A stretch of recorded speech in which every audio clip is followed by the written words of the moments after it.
Now that we're all finished in zipper land, it is time for us to assemble the back of our shorts, because right now we've got a super, super cool short front, but that would not do a lot as far as being a pair of shorts. That is just not enough short material. So we're going to move on to our back. We're doing the exact same thing we did in the front to begin with our back piece and our side back piece. We need to connect them. We did the same thing with our side front and front pieces.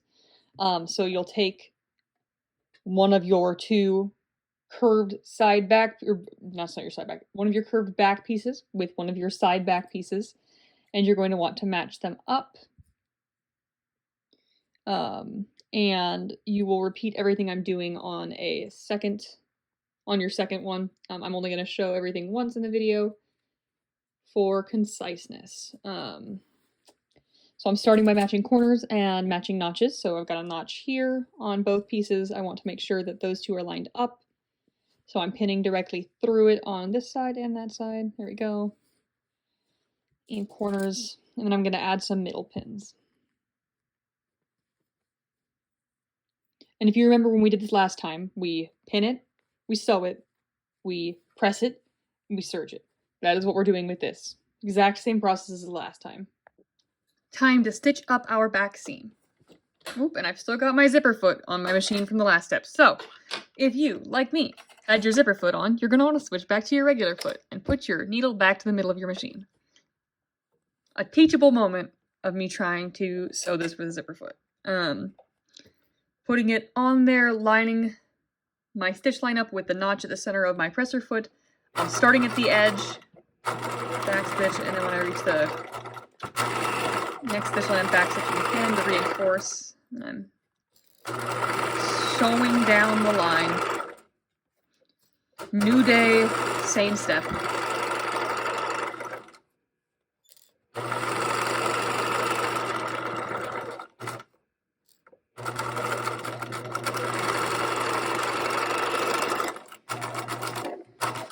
Go. So I've got one of these done. Now I'm going to go press it. Pressing this seam on my shorts is exactly what we normally do with our three-way press. We want the first way to press it to be completely flat. Then we open it up from the inside. I love this fabric. It's so fun. So zany. Press it open, flip it over.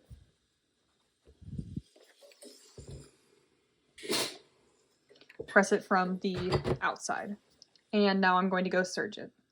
I'm back at my serger, and it is time for me to serge the edges of the seam that I just sewed. So the side back seam. So what I'm doing is, just like before, I am stitching only one edge of my seam allowance. Right now I'm not stitching them together, so I've got everything but one side folded out of the way. So this part is not going through in either of the pieces that are the main body are going through. Just one edge.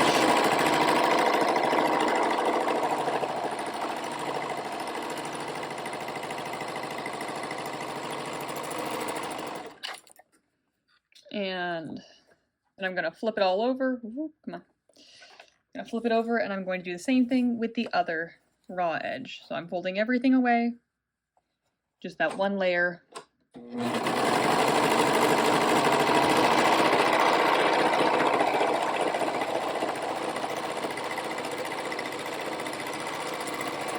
The reason why we're not serging them together is because this way the shorts could still be altered, which is really important in theater because we will oftentimes reuse pieces, pull them from stock and say, ooh, I love these pink plaid shorts, but the person who I want to wear them is not this same size, and so I need to be able to open seams up and adjust them. So that's why we're not serging them shut, like together.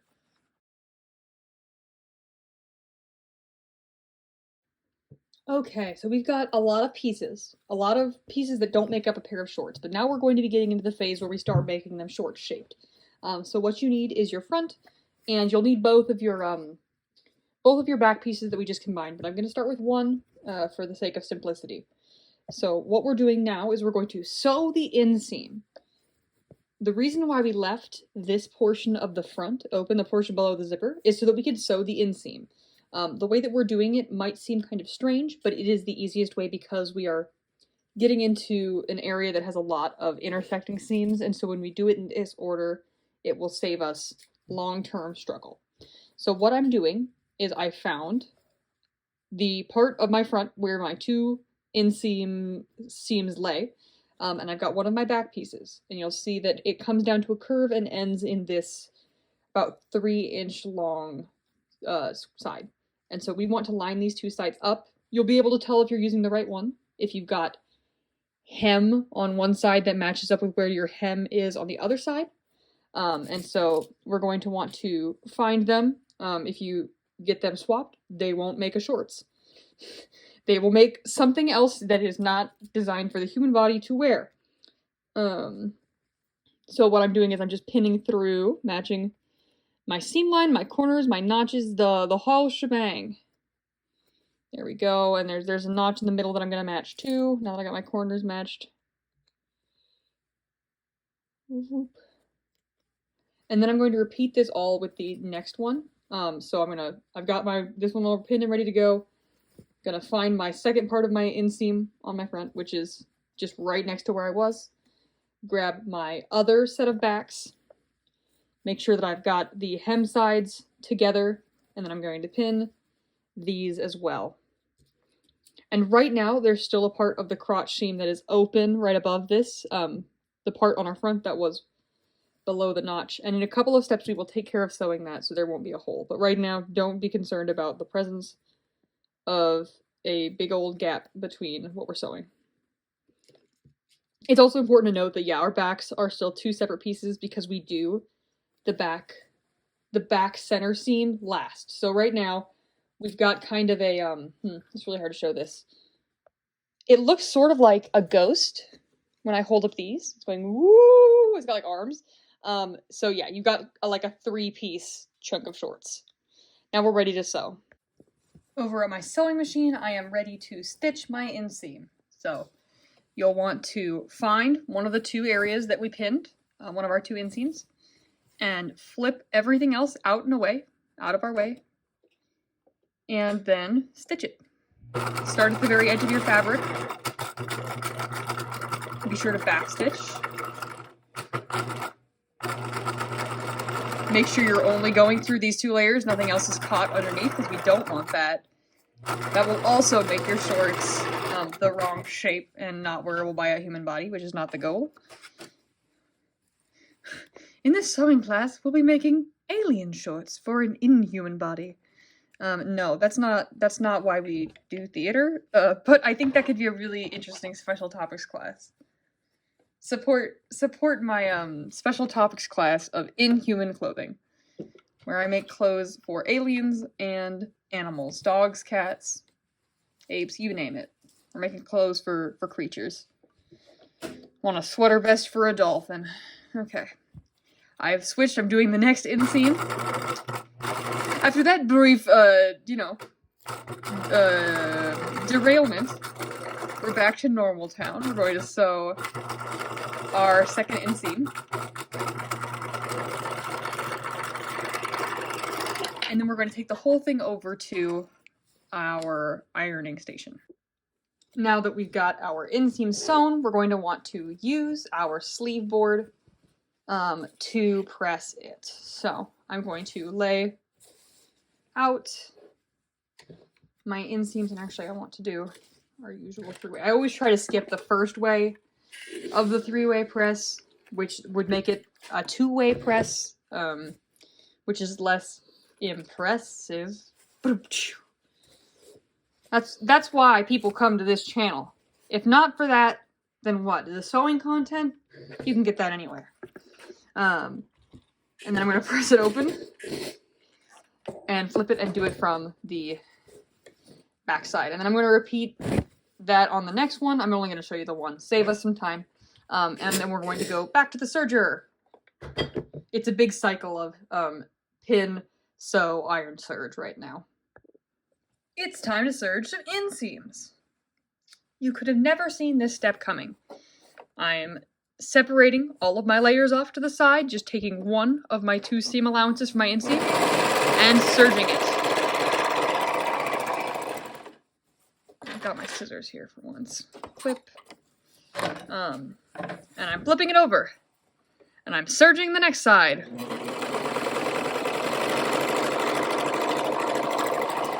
And then I'm clipping it. And then I will repeat that on the other inseam. One other step we're going to knock out while we're over at our serger is we also want to serge the back crotch seam. So like the big J-shaped part of our back. It's the only part of our back that is curved. So like if you're finding the curved one, it's that one. And it leads into the crotch seam. So we just want to serge those two as well. We could do this step later, but since we're already at the serger, we might as well get it taken care of right now. And in order to get the edge of this, I'm kind of pulling my seam out of the way. There we go. And so now I've got my back crotch seam serged. And you should repeat that on the other side. Now it's time for us to sew up our outseam, which is the seam that goes on the outside of your leg. So in order to find that, what I would say you should do is find your inseam and then follow the two hem edges along until you reach the edge of each piece and match them up. So you'll do this twice because you've got two legs on your pair of shorts. So you'll want to match those up, and then we are just going to pin the seam, matching the corners, and you probably guessed it, the notches. We're going to match all of those. And we're getting to the point where it's going to be really pretty short-shaped. We're getting to the fun, exciting, short-shaped part.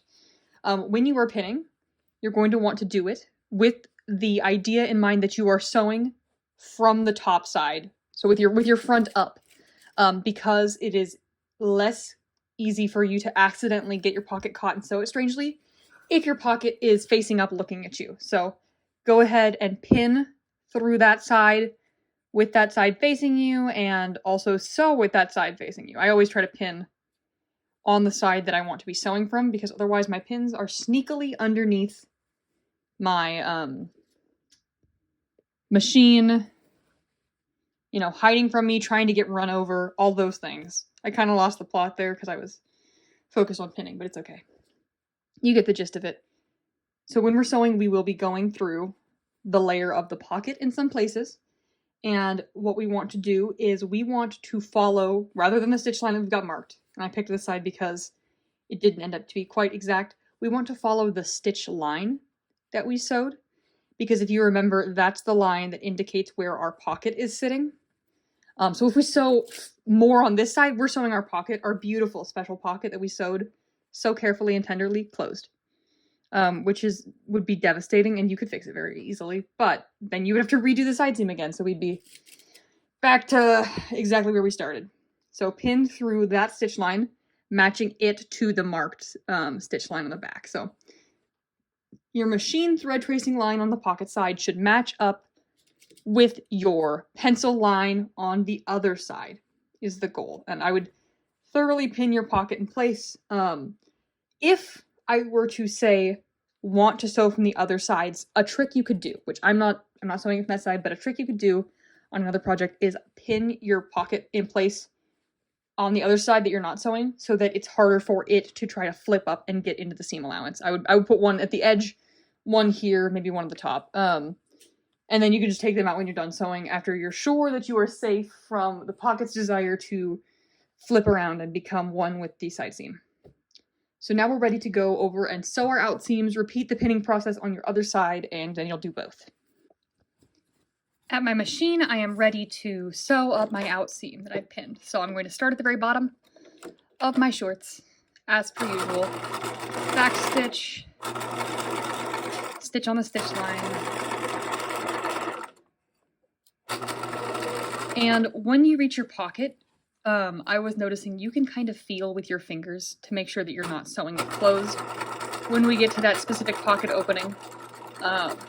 If you're stitching directly on this marked line, like I said we should, you should be a-okay fine. No concerns. Sorry, I'm adjusting this a little bit for you.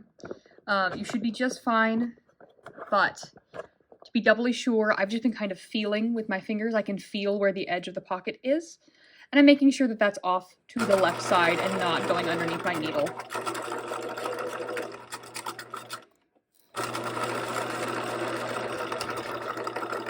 The lengths we go to not sew pockets closed.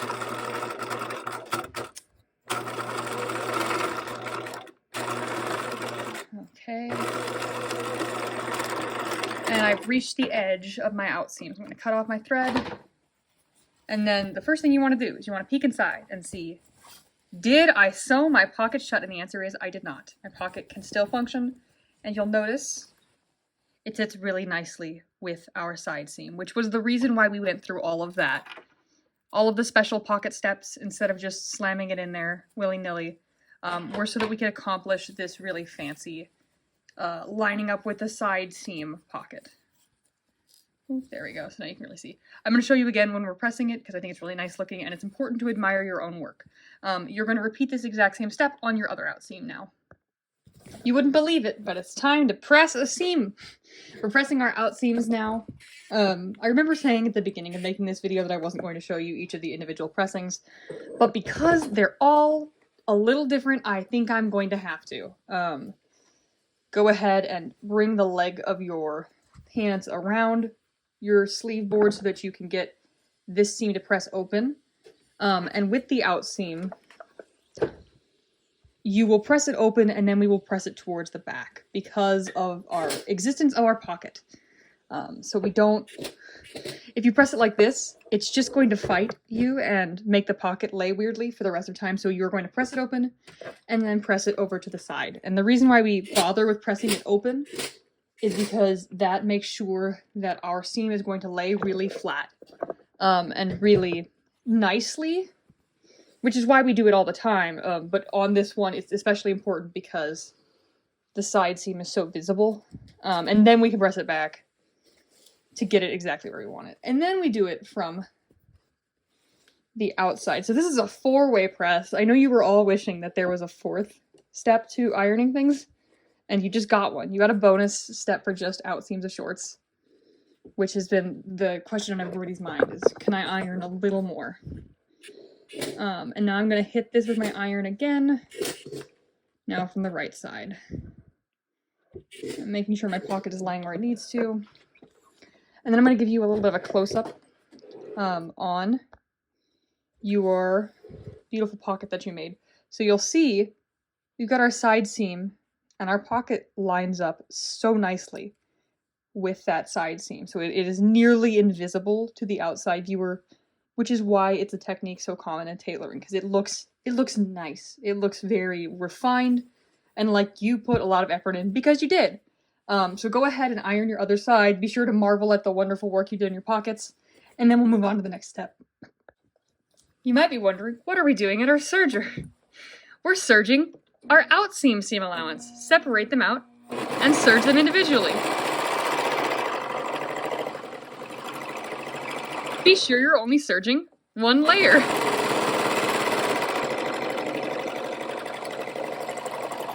You might be wondering why we're not serging everything all at the beginning or something like that. And there are 2 reasons for that. Because sometimes we do that on garments, and that is a fine sewing technique. The reason on a tailored garment like this, or a garment like tailored pants or something fancy,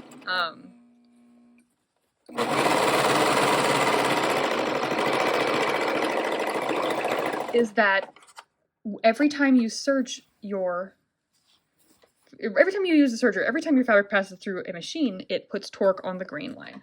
And so when you want the grain line to stay exactly right, for example, in a tailored garment or something nice, you don't want to do that until all of your seams have been set in place. After you stitch them, after it can't torque them any place weird. And the other reason is that the reason why we pressed it before serging it is because when you iron a serge seam allowance, it can leave a ghost imprint of the serging on the outside of your fabric. And then you can see the serging from the outside, which we don't want.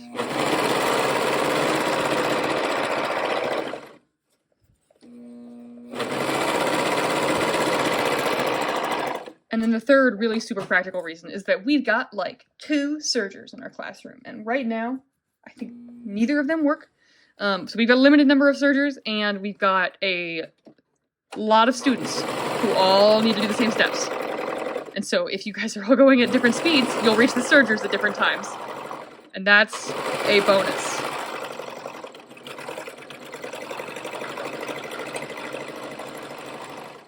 Maximizing serger usage. Okay. You'll want to trim off your tails, and then we're ready for our next step. We're getting so close to having a truly shorts-shaped pair of shorts.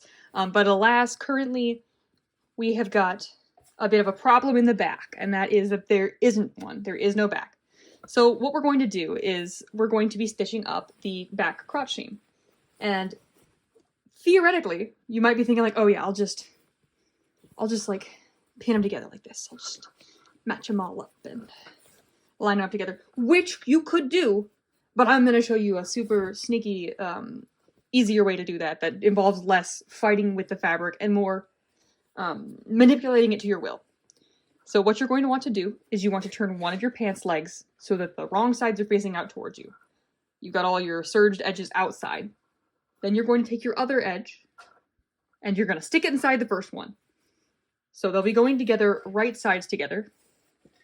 So all the seams that don't have serging on them should be on the insides.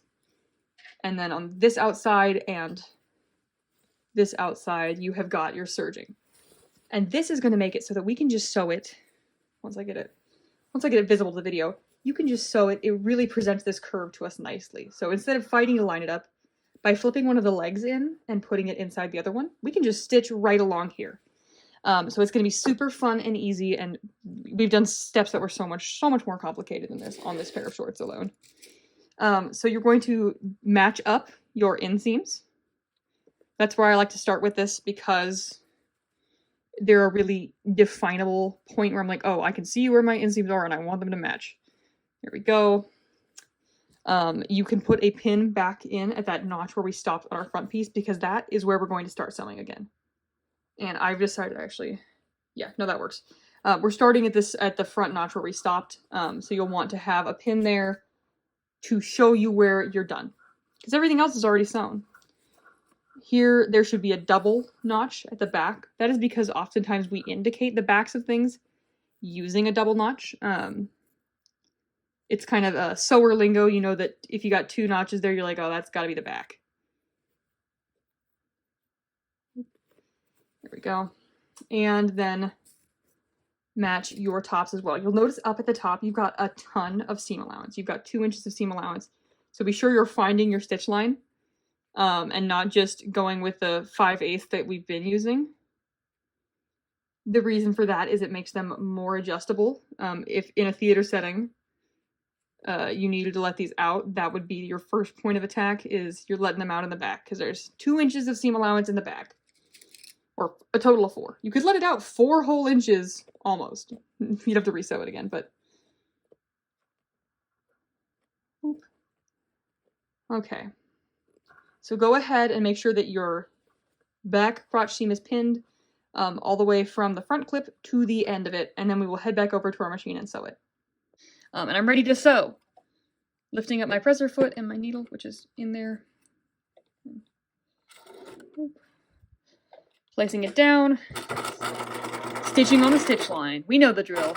We know what's up.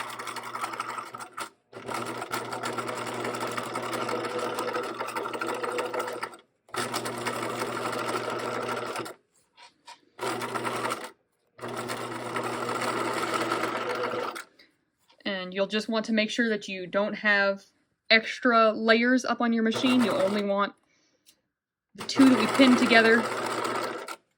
Since we're sewing in kind of a curved area, it can be tricky, but you want to just make sure you've got 2 layers laying flat. And make sure when you get to the seam allowance that you are stitching it so that it stays open. It's not getting tucked or anything. I actually stuck a couple of little extra pins in mine to make sure that it stayed open while I was sewing it.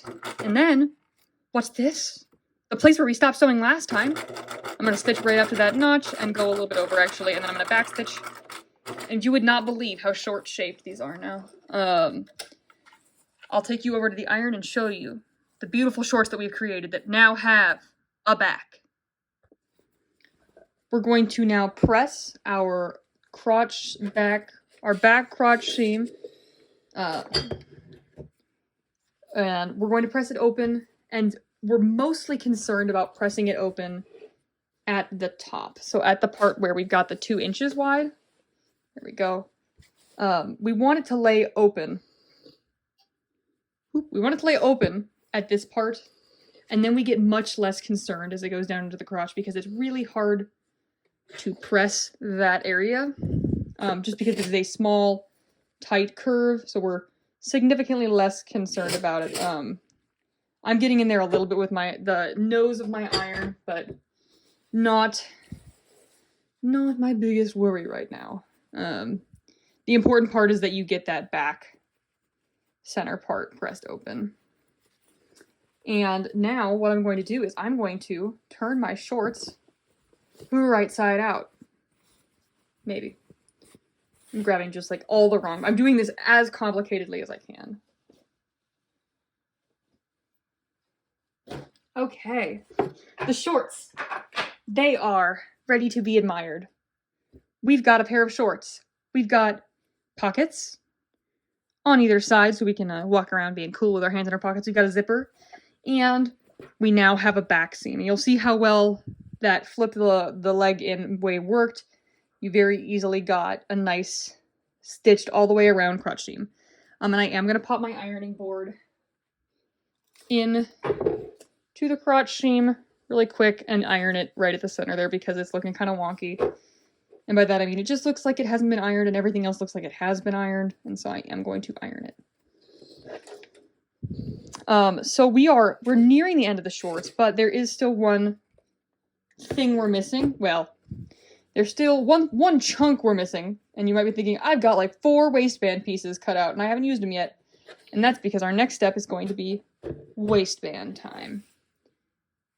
So, admire your shorts, and then move on to the waistband video.